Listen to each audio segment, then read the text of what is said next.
கருடனை சந்திக்க அப்பாயின்மெண்ட் இல்லாமல் வந்திருந்தான் சர்வா. அவனுடைய பாதுகாவலர்கள் சர்வாவை உள்ளே விடாமல் பிரச்சனை செய்ய சரியாக அந்த இடத்திற்கு வந்து சேர்ந்தான் கருடன்.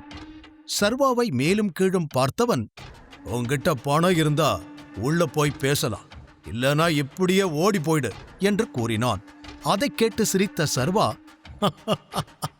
கவலைப்படாதீங்க, நீங்க போதும் போதும்னு சொல்ற அளவுக்கு என்கிட்ட பணம் இருக்கு என்று கூற, அதைக் கேட்டு சிரித்த கருடன் சர்வாவை உள்ளே அழைத்துச் செல்ல முடிவு செய்தான்.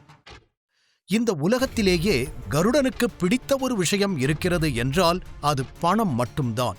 சிகரெட்டை மறுபடியும் வாயில் வைத்து புகைக்கத் தொடங்கியவன் சர்வாவையும் பவானியையும் உள்ளே அனுமதிக்கும்படி செய்கை செய்துவிட்டு சென்றுவிட, அவனை சர்வா மற்றும் பவானி பின்தொடர்ந்து இருவரும் உள்ளே நுழைந்தனர். கடவுளே, இப்ப வரைக்கும் எந்த பிரச்சனையும் இல்லை, இதே மாதிரி பேசி முடிச்சுட்டு போற வரைக்கும் எதுவும் நடக்கக்கூடாது என்று மனதிற்குள் வேண்டிக் கொண்டான் பவானி. உள்ளே சென்றதும் ஒரு பெரிய அறை. ஆனால் அலங்கோலமாய் அனைத்தும் ஆங்காங்கே சிதறிக் கிடந்தது. புத்தகங்கள் ஒரு மூலையில் கிடக்க, அதை பார்த்தாலே பல வருடங்களாக யாரும் அதை படிக்கவில்லை என்று அப்பட்டமாக தெரிந்தது. இன்னொரு புறம் ஸ்மோக்கிங் பைப்புகள் கடல் போல் குவிந்திருக்க, அனைத்தையும் பார்த்து கொண்டே உள்ளே நுழைந்தான் சர்வா. அந்த இடத்தில் காவலுக்கு பல ஆட்கள் இருந்தனர். சர்வர்களை எண்ணி பார்க்க மொத்தம் 15 பேர். யோசனையுடன் சர்வா முன்னேறிச் செல்ல, ஒரு நிமிஷம் என்று குறுக்கே வந்து நின்ற ஒரு கார்டு பவானி மற்றும் சர்வா இருவரையும் செக் செய்தான். அதில் சர்வாவுடைய கார்டு அவனிடம் மாட்டிக்கொள்ள, பாஸ், கார்டு வச்சிருக்கான் என்று அதை எடுத்து கருடனிடம் காட்டினான். சர்வா அவனை முறைத்து, கார்ட குடு என்று கேட்க, அந்த பக்கமிருந்து சிரித்த கருடன், நாங்க அப்படியெல்லாம் கார்டு கொடுக்க மாட்டோம், இந்த மீட்டிங் முடிகிற வரைக்கும் நீ காத்திருக்கணும், அப்பதான் உன் கார்டு உன் கைக்கு வரும் என்று கூறினான். இந்த மீட்டிங்குக்கும் என் கார்டுக்கும் எந்த சம்பந்தமும் இல்ல, ஒழுங்கா திருப்பி கொடுங்க என்று மீண்டும் கேட்டான் சர்வா. அதில் சிகரெட்டை எடுத்துவிட்டு சர்வாவை முறைத்து பார்த்த கருடன் தனது நாற்காலியில் அமர்ந்து தனது ஆட்களிடம், அந்த கார்டை என்கிட்ட கொடுங்க, இவங்க 2 பேரையும் இழுத்துட்டு போய் வெளியில போடுங்க, இதுக்கு மேல ஒரு நிமிஷம் கூட இவனுங்க இங்க இருக்கக்கூடாது என்று கூறிட, அதிர்ச்சியடைந்த பவானி, என்ன, அட்லீஸ்ட் அப்ப எங்க கார்டையாவது திருப்பி கொடுங்க, நாங்க போறோம் என்று கூறினான். அதற்கு அவனை முறைத்து பார்த்த கருடன், நீ யாரோட இடத்துல இருக்கேங்கிறத மறந்துட்டு பேசிட்டு இருக்க, யாரா நீங்க, என்கிட்டயே சவுண்ட் விடுறீங்க என்று திமிராக கேட்க, நீ யார்கிட்ட பேசுறேன்னு உனக்கு தெரியல, இவர் யார் தெரியுமா என்று பாதியோடு நிறுத்தி சர்வாவை குறிப்பிட்டு காண்பித்தான் பவானி.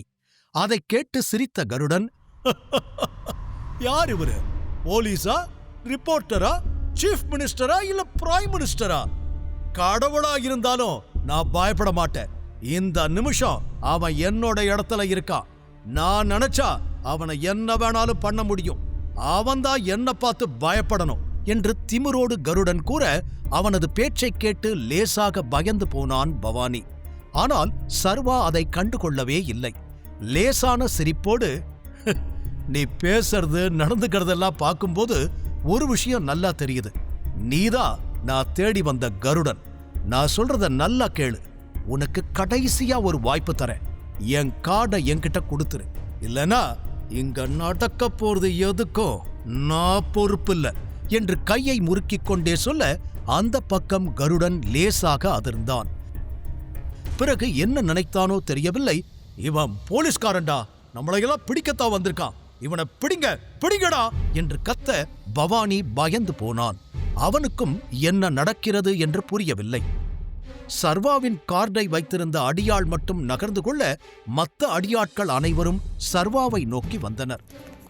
அவனை விடாதீங்க, அவனை அடிங்க என்று சிகரெட்டை பற்ற வைத்துக் கொண்டு மீண்டும் கூறினான் கருடன். சர்வா அவனை மீண்டும் நிமிர்ந்து பார்க்க, இந்த முறை கருடன் கண்களில் சர்வாவை அழிக்க வேண்டும் என்ற வெறிதான் தெரிந்தது. முன்னாடி நிக்கிறது போலீஸ் கிடையாது, தேவையில்லாம நீங்க பிரச்சனைய விலை கொடுத்து வாங்குறீங்க, இவரு இவரு என்று பேச முடியாமல் தடுமாறிய பவானி, நீங்க நினைச்சு கூட பார்க்க முடியாத ஒருத்தர், தயவு செஞ்சு புரிஞ்சுக்கோங்க என்று பவானி பேசியதையெல்லாம் அங்கிருந்த யாருமே கண்டுகொள்ளவில்லை. சர்வாவிற்கு ஏதாவது ஆபத்து வந்து விடுமோ என்று பெரிதாக பயந்து நடுங்கினான் பவானி. ஆனால் சர்வா அவனை எதுவும் செய்யாமல் அமைதியாக வாய்மூடி நிற்கும்படி சைகை செய்ய, பவானி அமைதியாகிவிட்டான்.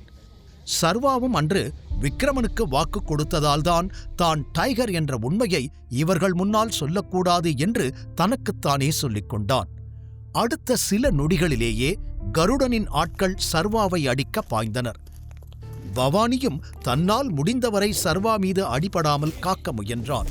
ஆனால் பவானி பெரிய ஃபைட்டர் அல்ல. அவனால் சிலரைத்தான் தடுக்க முடிந்தது. சில நொடிகளிலேயே அடி வாங்கி கீழே விழுந்து விட்டான். ஆனால் சர்வா இன்னொரு புறம் தன்னை அடிக்க வந்தவர்களை லாவகமாக சமாளித்து அவர்களோடு சண்டையிட்டான். அடுத்தடுத்து சர்வா அடித்துக்கொண்டே முன்னேற பலர் இப்போது பவானியை சுற்றி வளைத்திருந்தனர். நிச்சயம் அவனால் அவர்கள் அனைவரையும் சமாளிக்க முடியாது என்று புரிந்து கொண்டு குறுக்கே பாய்ந்து அவர்களை அடிக்க ஆரம்பித்தான் சர்வா. 2 பேர் பவானியின் கைகளை அழுத்தமாக பற்றியிருக்க அவர்களை எட்டி உதைத்து பவானியை காப்பாற்றியவன், "ஆர் யூ ஓகே?" என்று கேட்க, "ஓகே பாஸ், எனக்கு ஒன்றும் இல்லை" என்று கையை உதறிக்கொண்டே கூறினான் பவானி. "பரவாயில்லையே, என் ஆளுங்களையே அடிச்சு போட்டு தப்பிக்கிற அளவுக்கு உங்ககிட்ட வித்தை இருக்கு. நானும் பார்க்கறேன் நீ எவ்வளோ தூரம் போறேன்னு" என்று கூறி கருடன் தனது ஆட்களை மீண்டும் ஏவிவிட அனைவரையும் சமாளித்து சண்டை செய்தான். பிறகு கைதட்டி தனது ஆட்களை பின்னால் அழைத்த கருடன் போதும் என சைகை காண்பிக்க திடீரென அவர்கள் துப்பாக்கியை கையில் எடுத்துவிட சர்வா, பவானி இருவரும் என்ன செய்வதென்று தெரியாமல் நின்றனர். "2 பேரும் வாயை திறக்க கூடாது, இல்ல சதறிடுவீங்க" என்று ஒரு அடியாள் மிரட்ட, பாஸ் யாருங்கிற உண்மையை சொல்லித்தான் ஆகணும், இதுக்கு மேல அமைதியா இருக்கக்கூடாது என்று மனதிற்குள் நினைத்துக் கொண்டிருந்த பவானிக்கு விக்டர் கூறியது ஞாபகம் வந்தது. பாஸுக்கு ஏதாவது ஆச்சு அவ்வளவுதான் என்று மீண்டும் மீண்டும் அவன் காதில் கேட்டுக்கொண்டே இருக்க அடுத்த நொடியே "இவர்தான் டைகர்" என்று கத்திவிட்டான் பவானி. அதை கேட்டதும் தலையில் அடித்துக் கொண்டான் சர்வா. சர்வாவிற்கு அதை கேட்டு கோபம் என்று சொல்லிவிட முடியாது.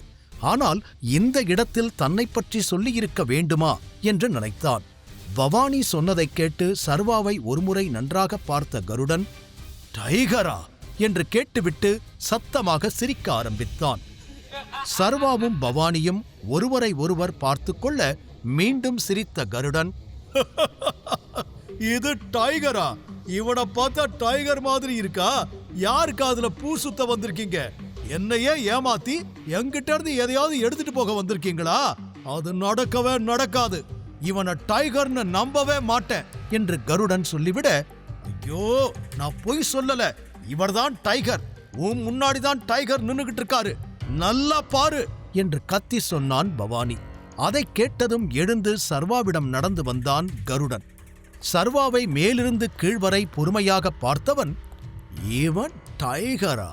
என்ன, உனக்கு ஒரு 22, 23 வயசு இருக்குமா? ரொம்ப யங்கான டைகரா? யார்கிட்ட கதை விடுற? இதெல்லாம் நான் நம்ப மாட்டேன்" என்று மீண்டும் அதையே கூறி 2 அடிகள் பின்னால் செல்ல, "உன்னோட இந்த சின்ன சந்தேகம் உன் வம்சத்தையே அழிக்க கூட வாய்ப்பு இருக்கு" என்றான் சர்வா. "என்னடா விட்ட ஓவரா பேசுற?" என்று கருடன் சர்வாவை அடிக்க கைவோங்க அந்த கைகளை அழுத்தமாக பற்றினான் சர்வா. சில நொடிகள்தான் அந்த கையை பிடித்திருப்பான். ஆனால் கருடனால் வலி தாங்க முடியவில்லை. கத்தியே விட்டான். "ஆ, அம்மா!" என்று அலறி கருடன் பின்னால் நகர அவன் மறைத்து வைத்திருந்த துப்பாக்கியை சட்டென அவனிடமிருந்து தூக்கிய சர்வா கருடனின் கழுத்தை தன் கைகளால் வளைத்து பிடித்திருந்தான். கருடனின் ஆட்கள் அனைவரும் அதிர்ந்து பார்க்க சர்வாவுடைய கார்டை வைத்திருந்தவன் வேகமாக முன்னாடி வந்து, "ஏய், என்னடா பண்ற? அவரை விடு" என்று கத்தினான். துப்பாக்கியை அவன் பக்கம் திருப்பிய சர்வா, "என் கார்டை கொடு, இல்ல உன் பாஸோட மூளை சதறிடும்" என்று மிரட்டிவிட்டு துப்பாக்கியை மீண்டும் கருடன் தலைமேல் வைத்தான். கார்டை கொடுக்கலாமா வேண்டாமா என்று அவன் யோசித்துக் கொண்டிருக்க வெளியிலிருந்து துப்பாக்கி சுடும் சத்தம் கேட்டது. அனைவரும் அந்த சத்தத்தில் அலர்ட் ஆகி திரும்பி பார்த்தனர். வெளியிலிருந்து பலர் உள்ளே ஓடி வந்தனர். வந்தவர்கள் சர்வா மற்றும் பவானியை சுற்றி பாதுகாப்பு வளையம் போல நின்று கொண்டனர். அனைவர் கையிலும் துப்பாக்கி இருக்க அது கருடனை நோக்கி குறிவைக்கப்பட்டிருந்தது. மீண்டும் தன் முன்னால் நின்றவனிடம், "என் கார்டு" என்று கையை நீட்டினான் சர்வா. இப்போது சர்வாவை பார்த்து பயந்திருந்த அவன் பதிலே பேசாமல் அந்த கார்டை கொடுத்து விட்டான். சர்வா அவ்வளவு நேரம் பிடித்து வைத்திருந்த கருடனை விட்டுவிட இருமிக்கொண்டே நகர்ந்தவன், என்ன நடக்குது இங்க? யார் இவங்க எல்லாம்? என்னடா பண்றீங்க என்று கத்தினான் கருடன். அந்த கேள்விய நான் கேட்கணும் என்று பின்னால் இருந்து விக்டரின் குரல் கேட்டு அனைவரும் திரும்பி பார்த்தனர். அவனை பார்த்ததுமே கருடனின் முகம் மாறியது. முன்னால் நடந்து வந்த விக்டர், யார்கிட்ட பிரச்சனை பண்ணிக்கிட்டு இருக்கேன்னு உனக்கு தெரியுமா என்று சிறிது நேரத்திற்கு முன்னால் பவானி கேட்டதைப் போலவே கேட்க கருடனின் முகம் மாறியது. லேசாக பயமும் அவன் முகத்தில் தோன்றியது. இருந்தும் தன் முன்னால் நிற்கும் இந்த இளைஞன்தான் டைகராக இருப்பான் என்பதை மட்டும் அவனால் ஏற்றுக்கொள்ள முடியவில்லை. அதெல்லாம் அப்புறம் சொல்லலாம், வெளியில எதுக்கு ஃபயர் பண்ண என்று விக்டரை பார்த்து முறைத்துக் கொண்டே சர்வா கேட்க, பாஸ், வெளியில நீங்க பேசுறதெல்லாம் சில பேர் ஒட்டு கேட்டுக்கிட்டு இருந்தாங்க. உங்களை போட்டோ கூட எடுத்தாங்க தெரியுமா? அவனை எப்படி சும்மா விட முடியும்? அதான் அவனை மேல அனுப்பிட்டு போட்டோஸ் எல்லாம் டெலீட் பண்ணிட்டு இங்க வந்தேன் என்று வெகு சாதாரணமாக கூறினான் விக்டர். அதை கேட்டு அதிருப்தியில் தலையாட்டிய சர்வா கருடனிடம், நான் இங்க உன்கிட்ட ஒரு முக்கியமான விஷயம் பேசுறதுக்காக வந்தேன். ஒழுங்கா நான் சொல்றத கேட்டு அமைதியா தலையாட்டுனா நீ உயிரோட இருக்கலாம். தேவையில்லாம என்கிட்ட பிரச்சனை பண்ணுன, என்ன வேணாலும் நடக்கலாம் என்று கைகளை விரித்து கூற, என்ன பண்ணணும், நான் என்ன பண்ணணும்னு சொல்லுங்க என்று தடுமாறிய குரலில் கேட்டான் கருடன். ஃபர்ஸ்ட், இங்க நடந்ததை பத்தி யாரும் வெளியில மூச்சு கூட விடக்கூடாது. ஒரு சின்ன விஷயம் கூட இங்கிருந்து வெளியே போக கூடாது என்று சத்தமாக கத்தி பேசினான் சர்வா. தான் பேசுவது அங்கிருந்த அனைவருக்கும் கேட்க வேண்டும் என நினைத்தான். பிறகு, யாராவது இதையும் மீறி வாயை திறக்கணும்னு நினைச்சேங்க, போட்டோ எடுத்தவனுக்கு என்ன நிலைமை? இப்ப விக்டர் சொன்னது காதுல கேட்டிருக்கோன்னு நினைக்கிறேன். அதை விட உங்க நிலைமை மோசமா இருக்கும். புரிஞ்சுதா எல்லாருக்கும் என்று சொல்லிவிட்டு சர்வா கத்த, புரிஞ்சுது சார் என அனைவரும் கோரஸாக பதில் அளித்தனர். பிறகு தலையாட்டி விட்டு கருடன் பக்கம் திரும்பிய சர்வா, அந்த ஆகாஷ் அவன் கம்பெனியை விற்கிறதுக்காக உன்னை தேடி வந்ததா கேள்விப்பட்டேன். அவன் கம்பெனியில எனக்கும் ஷேர் இருக்கு. அதை பத்தி உன்கிட்ட சொன்னானா? அந்த ஷேர்ஸ்கான பணத்தை அவன் இன்னும் எனக்கு தரவே இல்லை என்று சர்வா கூறியதும் சில நொடிகள் யோசனை செய்துவிட்டு அவனை பார்த்த கருடன், நீங்க என்ன பேசுறீங்க? நீங்க என்ன பேசுறீங்கன்னு எனக்கு புரியல. யார் ஆகாஷ்? அவன் எப்போ என்ன பார்க்க வந்தான் என்று ஒன்றுமே தெரியாதது போல பேச அதை கேட்டு சிரித்தான் சர்வா. கருடன் பொய் சொல்கிறான் என்பது சர்வாவிற்கு அப்பட்டமாக தெரிந்தது. அதனால் மீண்டும் தனது துப்பாக்கியை அவன் நெற்றியின் மீது வைத்தவன், லாஸ்டா சொல்றேன், ஒழுங்கா என்கிட்ட உண்மைய சொல்லு. தேவையில்லாம பொய் சொல்லி தப்பிக்க நினைச்சா அப்புறம் பேசுறதுக்கு நீ உயிரோடவே இருக்க மாட்ட என்று சர்வா கூறியதும் மிரண்டு போன கருடன், எனக்கு தெரியும், ஆகாஷ் இங்க வந்தா அவனோட கம்பெனியை விற்கணும்னு சொன்னான். ஆனா அந்த கம்பெனில வேற யாருக்கும் ஷேர் இருக்குன்னு அவன் சொல்லவே இல்லை என்று கருடன் கூற, அப்படியா, இதை நாங்க நம்பணுமா என்று பின்னால் இருந்து நக்கலாக கேட்டான் விக்டர். நான் உண்மையதான் சொல்றேன். டைகர் கிட்ட நான் ஏன் பொய் சொல்ல போறேன்? ஆகாஷ் அந்த கம்பெனி முழுக்க அவனுக்கு தான் சொந்தம்னு சொன்னான். இந்த டீலை முடிச்சு கொடுத்தா அவனுக்கு 50%, எனக்கு 50%ன்னு சொன்னான். அதனாலதான் நான் சரின்னு சொன்னேன் என்று கருடன் பதட்டத்துடன் கூற, நல்ல டீலிங்கா இருக்கே, விக்கிறதுக்கு ஆள் பார்த்துட்டீங்களா என்று சர்வா கேட்க, ஆமா, ஒரு பையன் இருக்காரு, அவரை நாளைக்கு தான் மீட் பண்ணி பேசணும் என்று கருடன் கூற, நல்லது, நீ என்ன பண்ற, நாளைக்கு யாரை மீட் பண்ணணுமோ மீட் பண்ணி பேசு. ஆகாஷ் கிட்ட இருந்து எல்லா டாக்குமெண்ட்டையும் வாங்கிடு.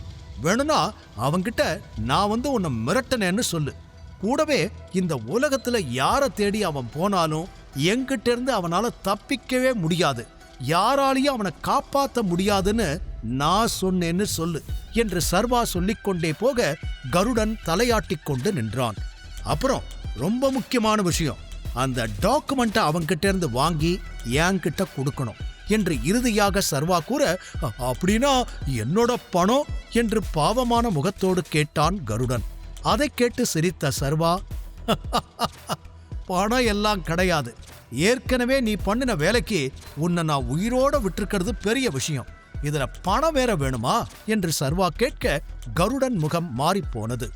அப்புறம் இன்னொரு விஷயம், நான் பணம் தரலேன்னு அந்த ஆதிசேஷன் கிட்ட போய் டைகரை பத்தி சொல்லி உன் பணத்தை அவர்கிட்ட இருந்து வாங்கிக்கலான்னு ஏதாவது முட்டாள்தனமா திட்டம் போட்ட என்று துப்பாக்கியை சுழற்றி காண்பித்த சர்வா, அடுத்த நிமிஷம் நீ உயிரோடு இருக்க மாட்ட என்று எச்சரித்தான். இதைப் பற்றி பேசுவதற்கு முன்னரே ஆதிசேஷனை சந்தித்து டைகர் பற்றிய உண்மைகளை கூறி அவரிடமிருந்து பெரிய அளவில் பணம் வாங்கலாம் என்று திட்டம் போட்டு வைத்திருந்தான் கருடன். ஆனால் இப்போது சர்வா மிரட்டிய பின்னும் அதை செய்வானா கருடன்?